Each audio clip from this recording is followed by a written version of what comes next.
Welcome back to episode 26 of Not Another Moto Pod, hosted by Sam Fury. This week we'll be recapping week 5 of the 2025 motocross season from Southwick. Nothing new at the top of either class, but some flashes of life from Jorge Prado that could make things fun going forward in the 450 class. Before we talk about that, let's get into the 250s. Another week, another Hayden Deegan overall. First place on the weekend, yet again, Hayden Deegan going 1-1. Moto 1, Deegan just wholly and checks out. Looked like he was trying to hold serve with Jet today, honestly. Nobody in the 250 class has anything for him. Obviously, the 450s raced first this weekend at Southwick, and Jet had a big win, so it kind of looked again like Deegan was maybe trying to hold serve. He won this race by 25 seconds, just an unbelievable ride in Moto 1. Moto 2, he did the same thing, huge hole shot, complete domination. He's kind of just toying with the field at this point. Joe Shimoda held strong in second, but Deegan only won this one by 10 seconds, if you can say only.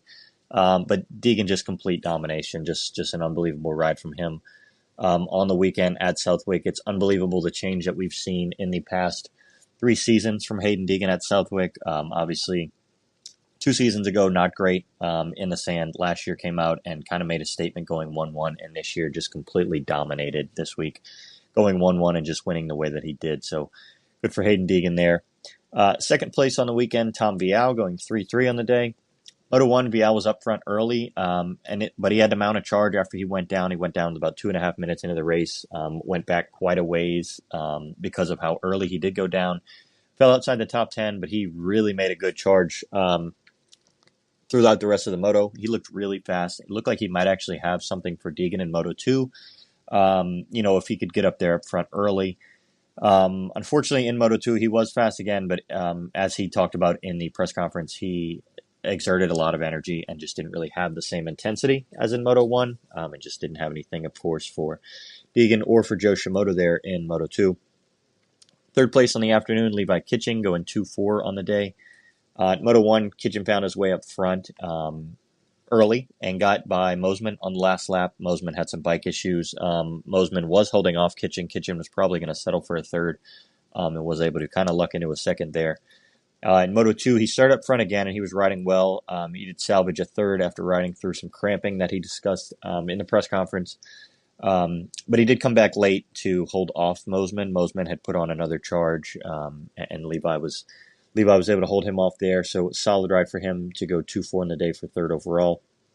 Fourth place on the afternoon, really unfortunate. Michael Mosman going 4-5. Sad to not see him get on the podium with how great he was riding on the afternoon. Moto 1, he was unbelievable. Riding in second the entire race, holding off a hellish push by Levi Kitchen. And unfortunately, had some bike problems again on the last lap there and lost a spot to Levi Kitchen and Tom Vial, of course, to finish fourth. Moto 2, he had a strong push from behind. He didn't start very well. He made a lot of passes moving forward. It's really good to see that from Mosman after the speed that we saw in Moto 1. Looked fast all day and just couldn't get around Kitchen late in that moto and had to settle for fifth, of course. Fifth place overall in the afternoon, Joe Shimoda. 10-2 on the afternoon. They discussed on the broadcast that this has kind of become a trend over the last few seasons for Joe Shimoda at Southwick. Bad first moto, really good second moto. Moto 1, he went down in the first turn and apparently went down again at some point. He had a tough ride back to 10th place and ran his fastest lap of the moto on the last lap. In Moto 2, he kind of proved that he was the second best guy in this class behind Deegan, of course. He passed Kitchen like he was standing still. He was just flying to the front. Obviously, didn't have anything for Deegs. Deegs still won by 10 seconds there, but Shimoda is kind of the only guy outside of Chance Hymas, of course, who is no longer in the series after tearing his ACL a few weeks ago. But Joe is the only guy who's kind of been able to hold Deegan honest, if you want to call it that at this point. Hayden is dominating, but Joe is proven to be the next best guy, at least. Sixth place on the afternoon, Mikkel Harrop, 5-6 on the afternoon. Really good riding for Mikkel Harrop.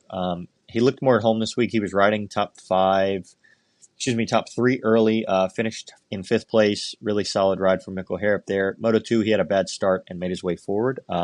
Finished in front of all of his teammates. He had to go through all the Triumph guys.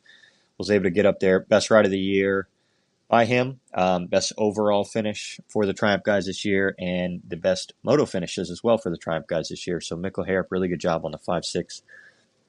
Seventh place, Garrett Marchbanks. His worst race of the season result-wise, going 6-8 on the afternoon. Moto 1, he was up front quicker than usual. We usually see him charge late in the motos. He didn't really have that late moto charge this week. Had to settle for 6 there. In Moto 2, more of the usual ride that we've seen from G, coming from behind. 8th was one of his worst moto finishes of the year, maybe his worst moto finish of the year, but again, he did come from behind. G, maybe not a sand rider. We'll see next week if Marchbank is back to usual, or if this is something, where the rest of the class maybe has caught up at this point, with the way that Garrett has not been able to get the starts lately. 8th place on the afternoon, Garrett Marchbank's teammate Seth Hamaker, 9-9 on the afternoon. Moto 1, he went down early and had to fight up to 9th. Moto 2, he did have a better start, but the same result. He kind of went backwards a bit. I'm not sure if he went down or if he just still isn't 100% from the crash he took earlier this year. 9th place, another PC rider, Ty Masterpool, going 8-11 on the afternoon. Truthfully, did not see Masterpool at all this weekend, which is unusual. He did continue his trend of better first moto, but in 8th place is one of his worst rides, if not his worst ride of the season in a first moto this year. So unfortunate there to go 8-11. 10th place on the afternoon, Jordan Smith, going 14-7. Moto 1, good result, but he was kind of invisible as well. Didn't really see him. Moto 2, 7th place. Him and the Triumph guys were all running strong in the top 10 for quite a while. I think 7th place, this is one of his best motos of the year, if not his best moto of the year. So solid riding there by Jordan Smith. 11th place, this one's really unfortunate. Jalik Swole, with how well he was riding, going 7-15 on the day, has got a sting. Obviously, he came back last week, rode really well. We know that he broke a bone in his foot on his first race back. 2 weeks ago. We had the off week last week, so he broke a bone in his foot. I'm sure that's had a little bit of time to heal, but I'm sure he can't be at 100%. Coming back, of course, from that Achilles injury, but he was riding really well. He dropped back to 7th, but he looked good riding in the top 5 early in Moto 1. Moto 2, he had another really good start, riding well again inside the top 5, and apparently crashed twice on the last lap. He just kind of fell out of the order on timing and scoring. Didn't really get to see him, but did hear in an interview that he did drop back after 2 crashes, again, unfortunately, on the last lap. So 7:15 really could have looked like a 5-5-ish day for Jalik. It really looked like Jalik was about to be 2 weeks back in and have the best Triumph ride of the season. Obviously, to be jumped there by Mikkel Harrop, and of course his teammate Jordan Smith on the week, but solid riding again by Jalik Swole. 12th place, Parker Ross, another really good ride from Parker Ross. This is really cool to see him up front. We know he switched over to the Yamaha for the 250 Outdoors, was riding the Honda Indoors, so an unfamiliar bike and still having really good results, going 13-10 on the afternoon. 13th overall, Max Folan, going 11-12. He was riding in the top 10 in Moto 2. I'm not sure what happened there. He hasn't really had the speed that I've expected out of him. I've expected a little bit more from Max Folan this year, but he has been floating around this 10 to 15 range. 14th, Nate Thrasher, going 12-16 on the afternoon. Solid riding from Nate. You don't really have much expectations for Nate Thrasher in Outdoors, truthfully.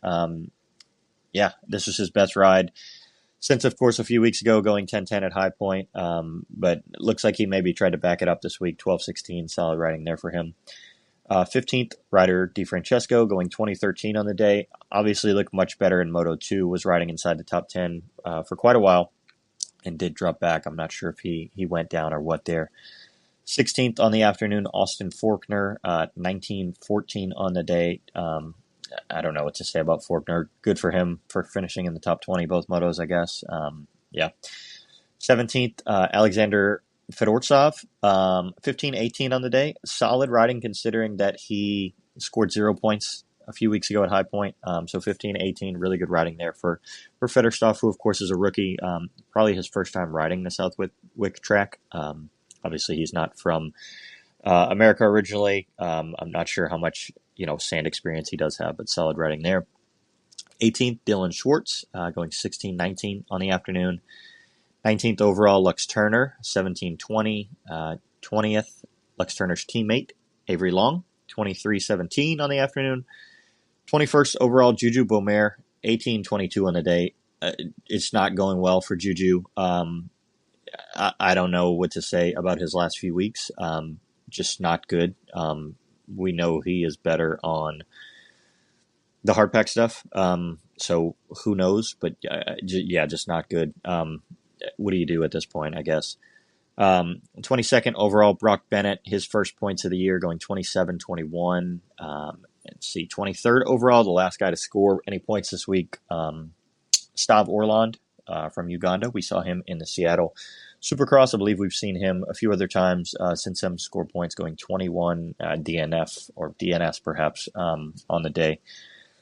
Points in the 250 class, it's a runaway. Hayden Deegan, 244 points. Joe Shimoda is in second place, a distant second place, 58 points behind. That is over an entire round. That's more than you can pick up in a whole weekend, I should say. Third place, Tom Vial, 79 points back. Quite the gap even there from Joe Shimoda to Tom Vial from second to third. Levi Kitchen in fourth, 80 back, and Garrett Marchbanks in fifth, 82 behind. So, yeah, this is Hayden's thing to lose at this point. Obviously, would have to come with an injury or a long slew of bike failures, which we do not anticipate happening with 6 rounds left in this championship fight. Switching over to the 450 class, again, just like Hayden Deegan, another Jet sweep on the afternoon. It's now 5 for 5 on overalls for Jet Lawrence. I didn't expect any different. I truthfully think he wins at least 10 of the 11 this year. I think maybe Hunter, maybe Eli at this point can get one. Definitely pulling back on my Prado take from earlier in the year. But who knows? He looked pretty good this weekend. Back to Jet, 1-1, wire-to-wire, dominant wins in both motos. He's on another level than these guys. He won by 10 seconds in Moto 1, won by 20 seconds in Moto 2. At this point, I don't think he's beating the GOAT allegations. He's putting up numbers we've never seen before. It's unbelievable. This is now 20 for 21 overalls in the 450 class. The trajectory that Jet Lawrence is on in the Premier class is just undeniable at this point. And it's awesome that we get to witness him every week just doing his thing. It's a sight to see. It's really cool. Second place, his brother, Hunter Lawrence, 2-2 on the afternoon. Moto 1, Hunter had a great start as usual, and I think it was some of his best riding of the season. He just didn't have anything for Jet, who's an alien that we've already, kind of talked about.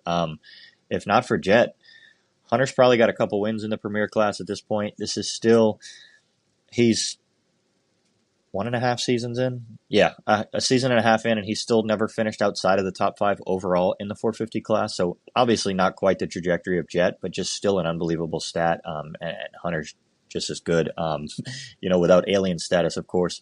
Moto 2, he made an unbelievable pass on Eli Tomac about halfway through the race to get in a third.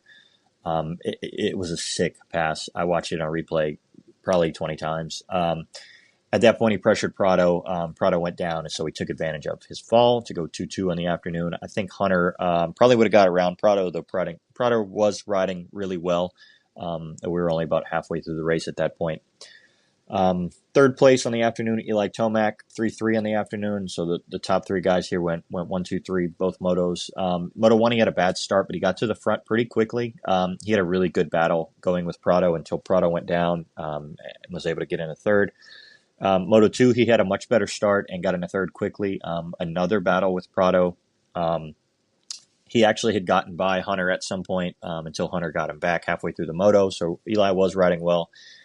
In third behind Prado, dropped back to fourth, and then Prado went down. So he picked up third again pretty quickly. And just solid riding for Eli Tomac, but he just didn't have anything for the brothers this weekend, which was really interesting. Honestly, we think Eli is, a guy that can really show his stuff at Southwick, and he just wasn't able to be up there with the front guys this weekend. Fourth place on the afternoon, Justin Cooper going 6-5.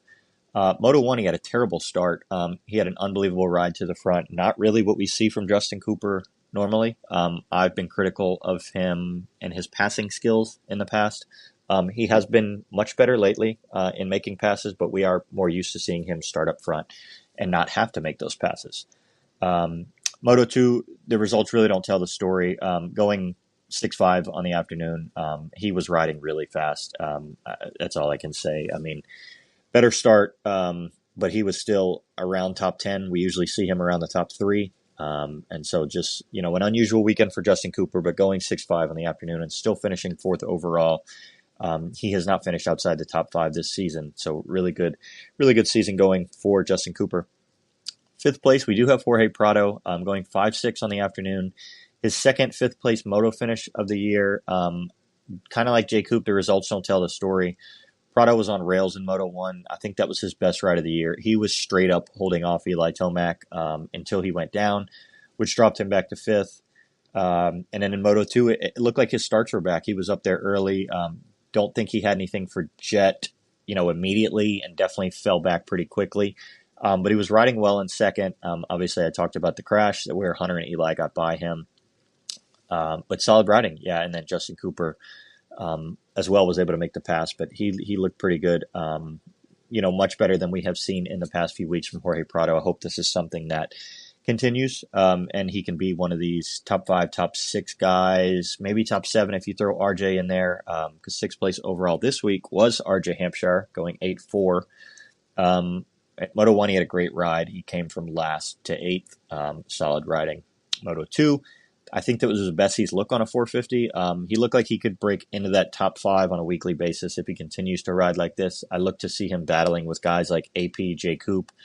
I do think that Jet and Eli probably have a gap a bit on the field. I think Hunter would probably be maybe a bit better than Justin Cooper and AP on a weekly basis. Maybe, they get the best of him here and there. AP has definitely shown some crazy speed, and Justin Cooper has a couple second-place moto finishes.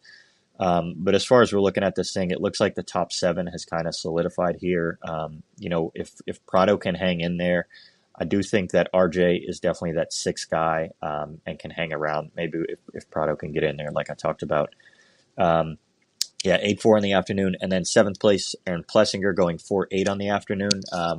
Weirdly enough, this is the first change in the top 5 overall that we've seen the entire season, with AP dropping back to 7th. And it looked for a while there, actually, with Prado going down and AP and RJ moving forward, it did actually look like AP was going to make a pass on Cooper Webb and be able to actually get into that top 5 just off the math alone, but unfortunately was unable to. In Moto 1, he was fast as usual, but he just didn't have the pace of the top 4 guys. And then he got Prado after his crash. So he did finish 4th there, kind of by luck, but he had to be there to get that spot. So Moto 2, not his usual start that we've seen from him early in the season, and he looked to kind of drop anchor. He had a tip over after losing 4th to RJ Hampshire, but he definitely looked faster. Looked like he had something in that second moto, and again, just tipped over and lost a couple spots there. Tried to make a charge late, but just didn't have it for the other guys. 8th place, Cooper Webb, 7-7 on the afternoon. Tough math there. Cooper Webb's living in 7th place this year. I think 8 of the 10 motos he's finished in 7th. So solid riding from Cooper Webb. We know he's in this thing to, bump up his SMX points to keep his lead in the SMX battle. So there's talk that he may lose that to Jay Coop and Aaron Plessinger. But if he can stay, consistently in the, top 7 every moto, he may be able to starve them off later in the season. 9th place, Justin Barcia going 10-9 on the afternoon. Barcia's first race back from injury. We know he had some leg issues. Nothing of sort in Moto 1. Moto 2, he had a great start. He was up front. I think he was running top 3 early. He just didn't have the pace, obviously. You lack some strength there. 10th place, Malcolm Stewart, 12-10 on the afternoon. Truthfully, didn't see him all day. 11th place, Harry Kulas, 9-13, really good riding. I wonder if he's back to last year's form or if this is just a Southwick thing. But Harry Kulas, was pretty much a staple inside the top 12 last year. Would like to see him up there more often. It's really cool to see a guy like that up there. 12th place, Joey Savacci, 13-11 on the day. Didn't see much of Savacci, but we know he went down in turn 1 in Moto 1 and had to ride from behind. So solid ride there. A better start in Moto 2, but was only able to salvage 11th. 13th, Benoit Pacharel, 14-14 on the day. Some luck of the math there. 14th overall, Cody Schock going 18-12 on the day. Not sure if Cody is much of a sand rider considering how good he has been lately. And, an 18 is not really what we've seen from Cody Schock. We didn't see him up front at all like we have in the past few weeks. So maybe next week at Redbud he'll look better. 15th, Valentin Guillot going 16-15 on the afternoon. 16th place, Lorenzo Locurcio going 15-16 on the afternoon. 17th place, Cornelius Tondel. I believe he's from Norway. That could be wrong. 11 DNF on the afternoon, but in Moto 1 he was riding in the top 10 for quite a while, so good riding for Tondel. Not sure how many more races he will be in America for or riding with aboard that Honda. 18th place, Grant Harlan going 17-17 on the day. Good ride for Harlan, good bounce back. 19th, Mitchell Harrison, 19-19 on the afternoon. 20th, Derek Kelly, 23-18. 21st, Bryce Shelley going 22-20. 22nd place, James Harrington went 20 DNF. James Harrington and this next guy in 23rd, Justin Kokinos, are Massachusetts guys, probably Southwick locals that only show up for this race. So good for them to score points. Kokinos went 29-21 for 23rd overall. And 24th overall, and the last guy to score points, Matty Jorgensen, going 21-24 on the day. Joining our 0 points club for the factory guys, unfortunately, Jason Anderson did DNF both motos. We found out that he was sick with a stomach virus and just couldn't make it through the motos. He was riding pretty well, actually, for the time that he was out there. He spent a lot of time in the top 10. I believe in both motos, definitely in the second moto. So solid riding there despite, the illness. Colt Nichols DNF both motos as well. I think he just probably had some bike problems. He was like 38, 37 or something. I don't remember the math there exactly, but just not good riding, of course, and just unfortunate circumstances. In the 450 class, the points look like this. Jet Lawrence, 240 points. Second place, Eli Tomac. He has 38 points behind. That's over a moto, but not quite a full weekend there. So Tomac keeping a bit closer. Third place, Hunter Lawrence is 43 points back. Aaron Plessinger is fourth overall, 52 points back. So AP and Jay Coop here are dropping, behind by a weekend at least. Jay Coop is 59 down in fifth place. Next week, we, of course, have Redbud for the 4th of July holiday. We also get to see Tony Caroli debut the Ducati in America for the first time in the AMA races. Really excited to see that. That should be fun. Always love when we get to see someone like Caroli come over. The season where Caroli and Dungey was here was just awesome. It was just really cool to see legends come back and ride, and especially to see him coming over on a brand new bike that's going to debut, of course. So really excited to see that. That's all I've got this week. As usual, if you want to follow us on X, Twitter, Instagram, Spotify, YouTube at Not Another Moto Pod. Thanks for listening.